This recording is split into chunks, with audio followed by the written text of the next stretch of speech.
Voltando para a nossa aula 6, este é o vídeo 5. Falei para vocês no vídeo anterior se há, por exemplo, uma revelação natural, então os teólogos criaram também uma teologia natural. E o que significa essa teologia natural? A teologia natural é que parte mesmo da própria natureza. A teologia natural afirma que a natureza, a própria natureza, basicamente não foi distorcida por nada que tenha ocorrido após a criação. Isto é, ela não foi afetada nem mesmo depois do pecado do homem.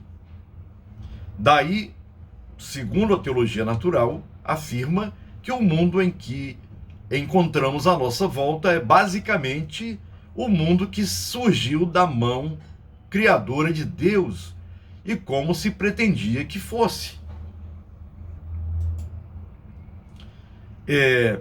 Continua a teologia natural afirmando que há uma integridade na pessoa a ponto de perceber e apreender Deus a partir da criação, a partir dos elementos criados, a partir da própria natureza.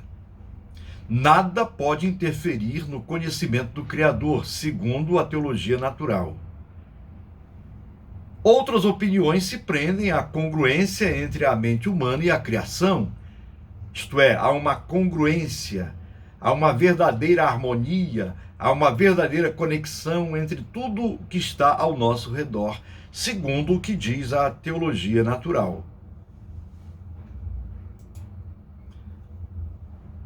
É preciso emitir uma crítica, uma posição crítica em relação ao que diz a própria teologia natural neste aspecto. A teologia natural nega os paradoxos e as contradições.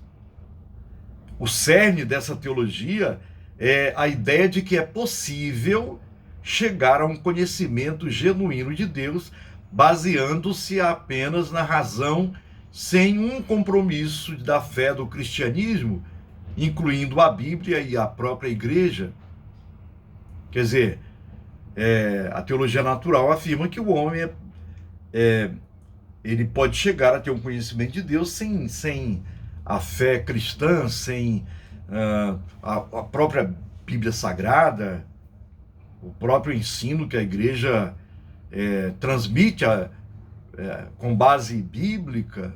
A teologia natural, embora afirme que há um Deus criador, mas ela nega os paradoxos e as contradições que existem.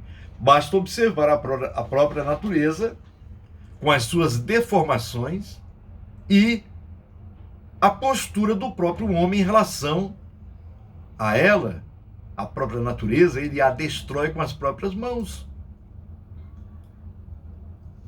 Tomás de Aquino, e é chamado Doutor Angélicos, grande teólogo respeitado da Idade Média, século XIII, ele é o expoente máximo da teologia natural. De acordo com Tomás de Aquino, todas as verdades pertencem a um de dois campos. O campo inferior, não que seja inferior um aspecto negativo, não, é inferior, e o campo superior. O campo superior, ele afirma que é o campo da graça, o campo do mistério, do sobrenatural. O campo inferior pertence ao campo da razão. Tomás de Aquino alegava que podia provar certas crenças pela razão pura, que Immanuel Kant vai afirmar mais na frente, na crítica da razão pura, que é possível ter um conhecimento de Deus, a existência de Deus, a imortalidade da alma humana e a origem sobrenatural da Igreja Católica. Portanto, a própria mente humana, a própria cognição humana, segundo Tomás de Aquino, é capaz de apreender Deus a partir, né, da própria natureza. A razão, segundo ele, rege o campo inferior, enquanto que as verdades do nível superior são das questões da fé. Segundo o que ensina esse grande teólogo da Idade Média, Tomás de Aquino, um dos argumentos tradicionais para defender a existência de Deus é a chamada prova cosmológica. A prova cosmológica. Tomás de Aquino possui 3 ou talvez até 4 versões dessa prova. Por exemplo, no campo de nossa experiência, tudo é causado por algum outro fator. No entanto, não pode haver uma regressão infinita de causas, pois nesse caso toda série de causas jamais teria começado. Isto é, ele diz que tudo que existe foi criado com uma finalidade. Tudo que existe. E ele diz que deve existir uma causa incausada, que ele chama de motor imóvel. Aqui ele pega a filosofia de Aristóteles e insere na teologia. Portanto, ele diz, deve existir alguma causa incausada, ele chama de motor, que Aristóteles chama de motor imóvel, Tomás de Aquino vai chamar de causa incausada. Ele diz que essa causa incausada, esse motor imóvel, é Deus. Então ele, como filósofo também, ele vai dizer assim, deve existir alguma causa incausada, motor imóvel, ou um ser necessário. A este, nós, ou todas as pessoas, chamamos Deus. Para Tomás de Aquino, Deus é uma causa incausada, com base em Aristóteles, que para Aristóteles, Deus é um motor imóvel. Imóvel porque não foi gerado por ninguém, ele é o que ele é por si mesmo. Mas causa incausada não admite uma pessoalidade, uma relação. Motor imóvel de Aristóteles é um Deus que não tem relação com a criação. Um outro argumento de Tomás de Aquino é o argumento teleológico. Argumento teleológico. A teleologia é o estudo da finalidade das coisas. Centra-se especialmente no fenômeno da ordem ou do aparente propósito do universo. Tomás de Aquino observou que várias partes do universo apresentam um comportamento que se adapta a fins desejáveis ou ajuda a concretizá-los. Como tal comportamento é apresentado por seres humanos, continua Tomás de Aquino afirmando que reconhecemos que eles os desejaram conscientemente e que se moveram em direção a um objetivo. Tudo está no seu devido lugar, com um propósito. E sendo assim, só um ser inteligente deve ter ordenado todas essas coisas. Esse ser é chamado Deus. Deve existir um Deus que a tudo ordenou. O problema de Tomás de Aquino é considerar Deus como considerava Aristóteles, um motor imóvel, uma causa incausada. Um Deus que estabeleceu tudo com as suas finalidades, mas que não se relaciona com a sua criação. Portanto, o homem por si mesmo e as coisas no seu devido lugar, segundo ele, a própria razão pura, que não foi afetada por nada que houvesse posterior à criação, pode perfeitamente, plenamente apreender Deus e ter um conhecimento dele.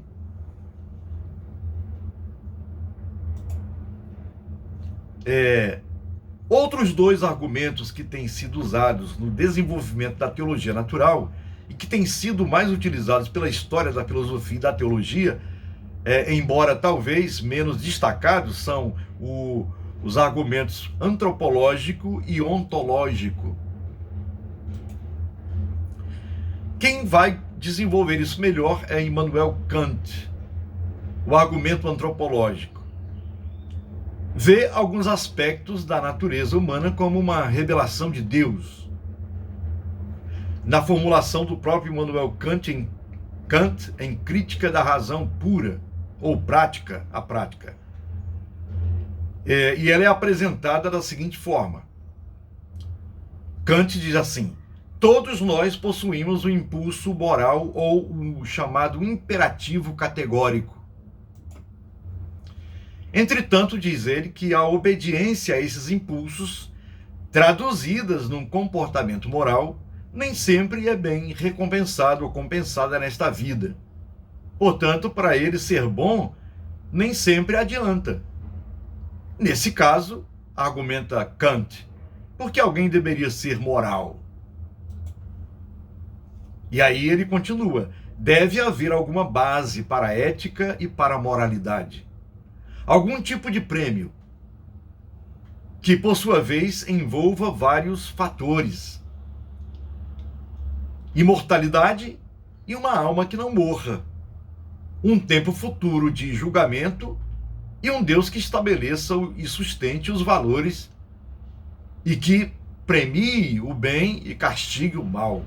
Assim, Kant continua dizendo que a ordem moral, em contraste com a ordem natural, exige a existência de Deus.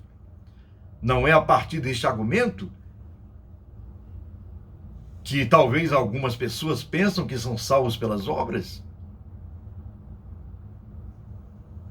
É para refletir sobre isto.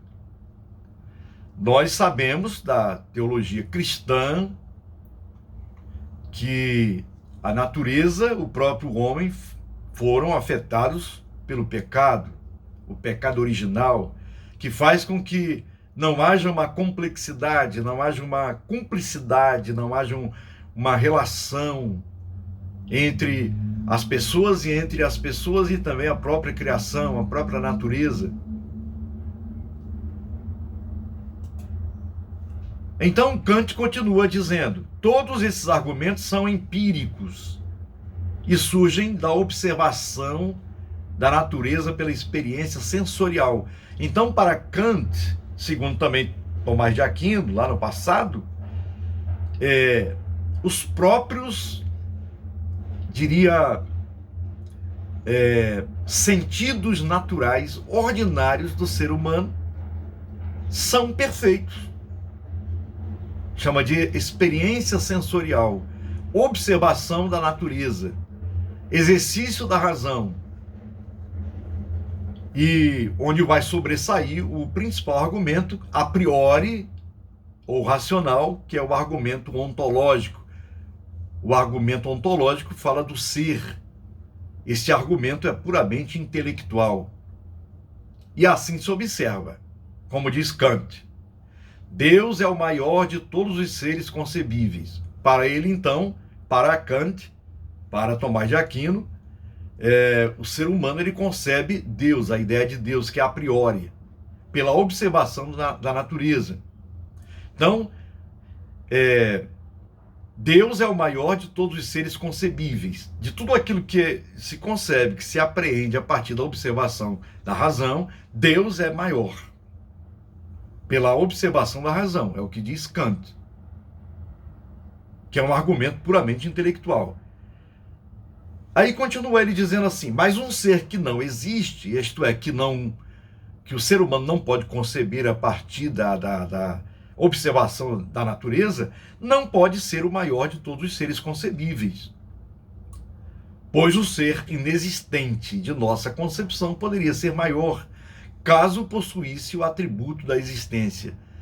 Portanto, conclui Kant dizendo, por definição, é preciso que exista Deus.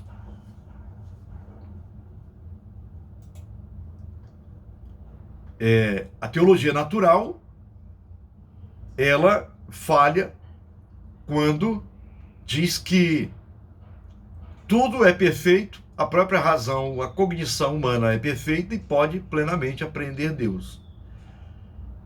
E aí tem muitas contradições entre a teologia natural, contradições que a teologia natural não percebe, não percebeu e nem percebe.